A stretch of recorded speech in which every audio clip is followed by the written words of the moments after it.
Hello everyone, स्वागत है आपका हमारे YouTube channel study knowledge zone में।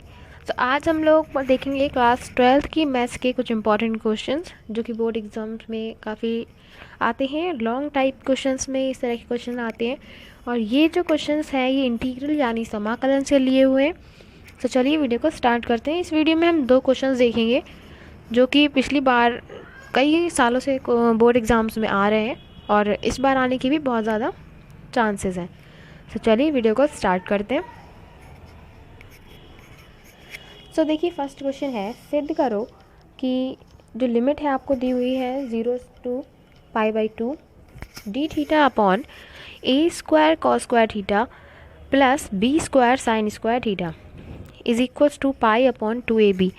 इस तरह का क्वेश्चन एक और भी आया था 2019 में, 18 में, 13 में, 2011 में एंड 2008।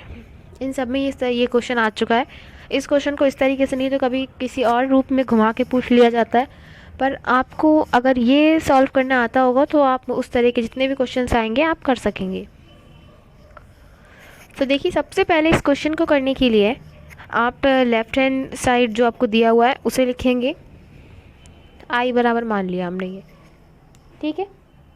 उसके बाद अब हम देखेंगे कि हम इसमें कर क्या सकते हैं। सबसे पहला हमारा काम है कि इसको हम 10 में चेंज कर लेते हैं, साइन और कॉस को 10 में चेंज कर देते हैं। इसे 10 में चेंज करने के लिए अब क्या करेंगे, जो हमारा कॉस स्क्वायर थीटा है इसे हम ले लेंगे कॉमन। जब हम यहाँ से कॉस स्क्वायर थीटा कॉमन ले लेंगे तो आप खुद देखिए यहाँ क्या बचेगा, only A square plus B square as it is उतार लिया। साइन थीटा है, अब यहाँ कॉस स्क्वायर थीटा कॉमन लेंगे तो साइन थीटा के बटे में आ जाएगा कॉस स्क्वायर थीटा। तो sign square theta upon cos square theta जो है वो आपका tan स्क्वायर थीटा हो जाएगा। इतना आपको क्लियर है। अब देखिए 1 upon cos square theta, 1 upon cos square theta जो होता है वो होता है सेक स्क्वायर थीटा। सो हमने यहाँ पे 1 अपॉन कॉस स्क्वायर थीटा की जगह sec square theta D theta upon a square plus B square tan square theta ये लिख दिया। उसके बाद देखिए अब आप क्या करेंगे, अब हम लोग इसमें कुछ अज्यूम करेंगे। जैसे हम tan थीटा को मान सकते हैं t, और tan थीटा का अगर हम डेरिवेटिव निकालें तो वो होगा सेक स्क्वायर थीटा जो कि इसके इक्वल होगा। तो अब हम इसमें खाली इसका डेरिवेटिव देख सकते हैं, तो हम लेट tan थीटा बराबर t। अब हम tan थीटा को t मान लेते हैं। अब जब हम इसे t मानेंगे तो tan थीटा का डेरिवेटिव क्या होगा, sec square theta D theta और इस t का dt। वैसे तो इस t का अगर हम थीटा के रिस्पेक्ट में करेंगे तो ये तो इस तरीके से होता है कि dt अपॉन डी थीटा आता है, पर थीटा को हम इस तरफ भेज देते हैं तो sec square theta D theta हो गया। अब देखिए आपको यही तो दिया हुआ है sec square theta D theta, तो इसकी जगह आप ये dt रख सकते हैं और tan थीटा की जगह आप t रख सकते हैं। इतना आपको क्लियर हो गया होगा। अब देखिए जब आप इसमें अगर सिंपल वाले इंटीग्रेशन वाले क्वेश्चन होते हैं तो उसमें आपको कुछ नहीं करना होता है, सिंपल जो आपने टी माना है उसे यहाँ पुट कर देते हैं। पर अब यहाँ पे लिमिट्स आपको दी हुई है, लोअर लिमिट अपर लिमिट। सो अब हमको इन लिमिट्स को भी चेंज करना होगा क्योंकि अब वो tan थीटा नहीं रहा जो पहले था, अब यहाँ उसकी जगह हमने टी एज्यूम कर लिया है। सो हम इस जो सीमा कहते हैं ना हिंदी में लिमिट्स को, सो इन सीमाओं के लिए हम देखेंगे। पहली हमें जो दी हुई है वो दी है थीटा बराबर π/2।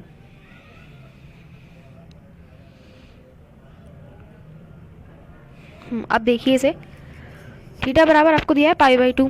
पहली वाली लिमिट कौन सी है, ये अपर लिमिट दी हुई है आपको π/2। अब आप यहाँ पे थीटा की जगह π/2 रख दीजिए बस। tan थीटा बराबर t है तो t बराबर आपका क्या आ जाएगा, tan π/2। और tan π/2 यानी tan 90 की वैल्यू जो है वो ऑलवेज कितनी होती है, इनफाइनाइट। सो आपकी जो अपर लिमिट है वो इनफाइनाइट आ गई, जो कि पहले π/2 थी, चेंज हो गई है। अब उसके बाद देखिए थीटा जो है यहाँ पे थीटा की वैल्यू 0 दी हुई है, पर अब हमने t मान लिया है तो हम t की वैल्यू कैसे निकालेंगे, वही tan थीटा बराबर जो t दिया है उस वाली इक्वेशन को फॉलो करके थीटा की जगह हम 0 रख देंगे। तो tan 0 की वैल्यू कितनी होगी, 0। तो आपकी जो t 0 आएगी वो आएगी लोअर लिमिट।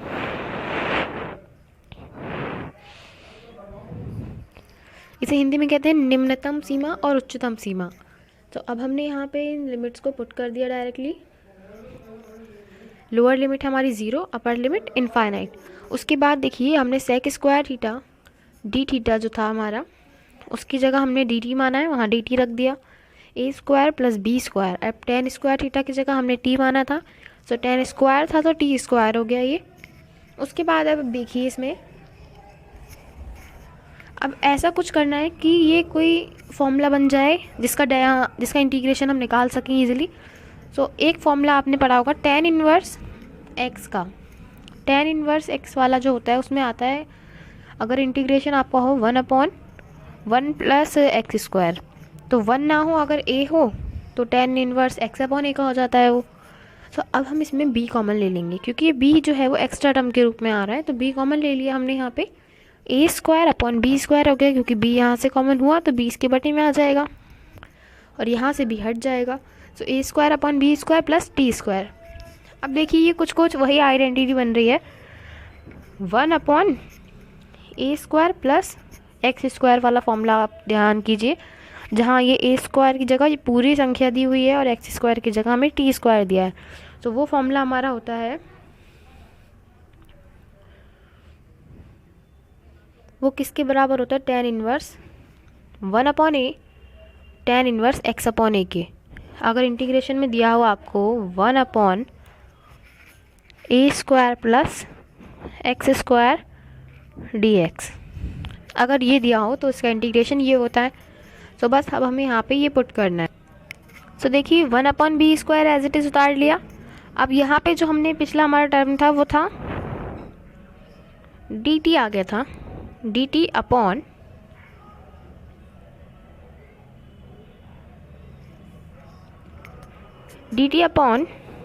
ए square upon B square plus t square. तो इस तरीके से अभी हमने जो पीछे टर्म पढ़ा था वो ये था। तो अब 1 अपॉन बी स्क्वायर ऐसे उतार लिया, 1 upon a square plus x square वाली आइडेंटिटी बन रही है, जो कि होती है 1 upon a tan inverse x upon A. 1 upon ए की जगह ये पूरा टर्म है, तो 1 अपॉन ए, ठीक है, स्क्वायर नहीं लेना है, टेन इनवर्स एक्स अपॉन ए, एक्स की जगह हमारा क्या है टी, सो हम टी लिखेंगे। टी अपॉन ए का टर्म क्या है, ए अपॉन बी, सो हम यहाँ लिख देंगे। और लिमिट्स हमारी कहाँ है, 0 से इनफाइनाइट तक। सो इसके बाद हम लोग से सॉल्व करेंगे आगे थे। अब देखिए ये 1 अपॉन बी है, सो ऊपर जाएगा ये वाला बी और ये ए नीचे आ जाएगा। सो ए जब नीचे होगा तो बी स्क्वायर से गुणा करेगा तो ए बी स्क्वायर, और बी ऊपर गया तो बी ऊपर आ गया। उसके बाद देखिए टेन इनवर्स में ये लिमिट्स दी हुई हैं, तो आपको पता है कि लिमिट्स में जब ऊपर वाली को हम पहले रखते हैं फिर माइनस करके नीचे वाली को रखते हैं। तो टेन इनवर्स इनफाइनाइट वाली लिमिट रखी माइनस टेन इनवर्स 0 वाली लिमिट रखी। अब आपको पता है इस तरह के क्वेश्चन सॉल्व कैसे किए जाते हैं, टेन इनवर्स इनफाइनाइट आपने सेकंड चैप्टर में पढ़ा है, प्रतिलोम त्रिकोणमितीय फलन। सो आप इसमें क्या करेंगे, पहले इनफाइनाइट जो है वो 10 में किसकी वैल्यू होती है, 10 पाई बाई 2 की। सो 10 पाई बाई 2 की वैल्यू होती है, तो इस तरीके से ये हट जाता है और पाई बाई 2 आपका आ जाता है। इस तरीके से 10 इनवर्स में जो 10 है उसमें 0 किसकी वैल्यू होती है, 10 0 की। ये हम 10 क्यों लेते हैं, जिससे ये वाला इससे हट जाए और आपका 0 फाइनल आ जाएगा। और यहाँ जो आपका b है अपॉन बी स्क्वायर है, एक b इससे कैंसिल हो जाएगा। सो आपका 1 upon A B pi by 2 minus 0। So आप इसे लिख सकते हैं पाई अपॉन 2ab, जो कि हमें प्रूफ करना था। सो ये फर्स्ट वाला क्वेश्चन हमने प्रूव कर लिया और ये बहुत इंपॉर्टेंट क्वेश्चन है। सो आइए देखते हैं अगला क्वेश्चन क्या है। सो देखिए ये हमारा अगला क्वेश्चन है लॉन्ग में। इस तरह के क्वेश्चन लॉन्ग में ही आते हैं ज़्यादातर, और इंटीग्रेशन का एक क्वेश्चन तो लॉन्ग में आता ही आता है। सो ये क्वेश्चन आपको दिया है 0 से पाई बाई 4 लिमिट्स दी है और log 1 प्लस 10x dx आपको प्रूफ करना है पाई बाई 8 log 2। सो आप देख ही सकते हैं ये क्वेश्चन कितनी टाइम्स आ चुका है। सबसे पहले हम i बराबर ये मान लेंगे जो हमें दिया हुआ है। उसके बाद अब देखिए आपने एक आइडेंटिटी पढ़ी है जो इंटीग्रेशन में लिमिट्स होती हैं, निश्चित समाकलन जिसे कहते हैं। निश्चित समाकलन की एक गुण होता है कि अगर लिमिट 0 से a तक जा रही है और एक फंक्शन आपको दिया हुआ है, उसका x के रिस्पेक्ट में आपको इंटीग्रेशन करना है, तो आप 0 से a उसे ये भी लिख सकते हैं f a minus x. a कहाँ से आया, ये लिमिट वाला x ये है, तो हम इसे a minus x D x ये भी लिख सकते हैं। तो हमारा a क्या है यहाँ पाई बाई 4 और x क्या है ये पूरा, तो हमने इसे क्या करा पाई बाई 4 माइनस एक्स लिख दिया। जब भी कुछ क्वेश्चन में ना समझ आ रहा हो कि क्या इसमें आगे का टर्म लें, तो आप इस तरीके से, इसमें हम फर्स्ट टर्म जो है वो यही लेते हैं कि जो आपको ज़ीरो, अगर लिमिट ज़ीरो से दी है तभी, लिमिट ज़ीरो से नहीं दी है तब तो बात अलग है, कोई और प्रॉपर्टी यूज़ करके देखेंगे। पर अगर लिमिट ज़ीरो से दी हुई है तो हम फर्स्ट जो है वो जहाँ x है वहाँ उस लिमिट में से उस x को घटा देते हैं, π/4 माइनस x कर देंगे। अब देखिए tan का फॉर्मूला पढ़ा है आपने, tan a माइनस b का, वो क्या होता है tan a minus tan b upon 1 plus tan a tan b। सो देखिए इसमें tan a आपका कौन सा हो जाएगा, π/4 में tan a ये लिख दिया माइनस tan b ये लिख दिया, 1 plus tan a tan b, बस ये हमने इसको पूरा इस तरह से लिख दिया। अब tan π/4 की वैल्यू आप लोगों को पता है क्या होती है, 1 होती है। सो जहाँ π/4 दिया हुआ है tan π/4 वहाँ 1 रख देंगे। सो अब हम यहाँ पे tan π/4 की जगह 1 पुट कर देंगे। सो देखिए यहाँ 1 रख दिया, माइनस का साइन एज इट इज़ उतारा, tan x भी उतार लिया, उसके बाद 1 उतारा, प्लस का साइन उतारा, ये tan π/4 की जगह 1 आ जाएगा। 1 की गुणा tan x ही होगी तो tan x ही आना है आपका। बाकी सब हम ना एज इट इज़ उतारे जा रहे हैं जितना भी अभी हम सॉल्व कर रहे थे। उसके बाद देखिए अब आप इसका यहाँ पे एलसीएम ले लीजिए, ये जो आपका है 1 प्लस tan x, इसकी इधर गुणा होगी तो ये क्या आ जाएगा 1 प्लस tan x, इस वाले की इधर 1 तो है नीचे, तो ये यही आना है पूरा 1 माइनस tan x अपॉन में आपका क्या आएगा ये 1 प्लस tan x। ठीक है, यहाँ बस हमने इसका एलसीएम लेके से सॉल्व कर दिया है जैसा कि हम फ्रैक्शंस को करते हैं। उसके बाद अब देखिए यहाँ tan x प्लस का है, यहाँ माइनस का है, कैंसिल हो जाएगा, 1 प्लस 1 जुड़ जाएगा, कितना आएगा आपका 2, 1 प्लस tan x। ठीक है, इतना आपका क्लियर हो गया होगा। उसके बाद देखिए अभी तक हम जो ले रहे थे वो i बराबर ही तो ले रहे थे, तो ठीक है हमने यहाँ i लिख दिया, i बराबर लिमिट 0 से π/4 log। अब देखिए log की क्या प्रॉपर्टी होती है, log m, ये log m अपॉन n अगर आपको गिवन है तो आप इसे लिख सकते हैं log m minus log n। ठीक है, तो log m अपॉन n वाली प्रॉपर्टी यहाँ बन रही है, m अपॉन n, तो log m ये लिख दिया माइनस log n ये वाला टर्म लिख दिया, और इंटीग्रेशन दोनों के साथ ले लिया अलग अलग, और dx भी दोनों के साथ अलग अलग ले लिया। तो अब आप ये देखिए कि अभी हमने जो क्वेश्चन पढ़ा था 0 से π/4 log 1 plus tan x dx, क्या वो ये क्वेश्चन ही नहीं था। देखिए जो हमने पढ़ा था अभी 0 से π/4 log 1 plus tan x dx, इसको हमने क्या माना है i, यही हमारा क्वेश्चन था, तो बस वहाँ हम जो इसकी जगह i पुट करेंगे अब।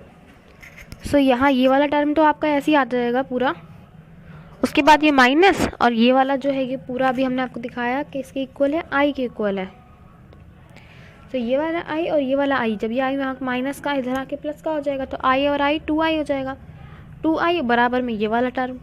ठीक है, तो देखिए अब हमने उस वाले टर्म की जगह यहाँ i रख दिया जो अभी हमने निकाला था, वो क्योंकि i के इक्वल था क्वेश्चन में, हमने उसे पहले i अज्यूम करा है, क्या था वो 0 से लिमिट 0 से π/4 log 1 plus tan x dx। तो अब देखिए आप x जब हमने इसे i मान लिया है तो ये वाला i इधर आ जाएगा, तो i प्लस का हो जाएगा, ये आएगा आपका 2i इज इक्वल्स टू ये पूरा टर्म इसके इक्वल होगा। उसके बाद 2i, अब हम यहाँ पे अपना इंटीग्रेशन कर देंगे, log 2 जो है वो कांस्टेंट है वो अलग आ जाएगा, इंटीग्रेशन ऑफ dx क्या होगा x, और लिमिट 0 से π/4। अब ये वाली लिमिट लेते हैं पहले अपर वाली π/4, x की जगह हम π/4 रखेंगे माइनस, फिर x की जगह 0 रखेंगे, तो आपको ये मिलेगा π/4 log 2 जो कि होगा 2i के इक्वल। पर हमें तो i निकालना है, तो हम i निकालेंगे तो इस 2 को इधर भेज देंगे, तो इस 2 की यहाँ गुणा हो जाएगी, तो ये आएगा π/8 log 2 जो कि अभी हमें प्रूव करना था। सो ये बहुत इंपॉर्टेंट क्वेश्चन है, और आगे आने वाली वीडियोज़ में भी मैं आपको इस चैप्टर से रिलेटेड जो भी इंपॉर्टेंट क्वेश्चन होंगे वो प्रोवाइड कर दूँगी। आई होप आपको वीडियो पसंद आई होगी। अगर आपको वीडियो पसंद आई हो तो प्लीज़ वीडियो को लाइक कीजिएगा, और अगर आपके मन में कोई क्वेश्चन है तो कमेंट में ज़रूर पूछिएगा। So thank you so much for watching this video.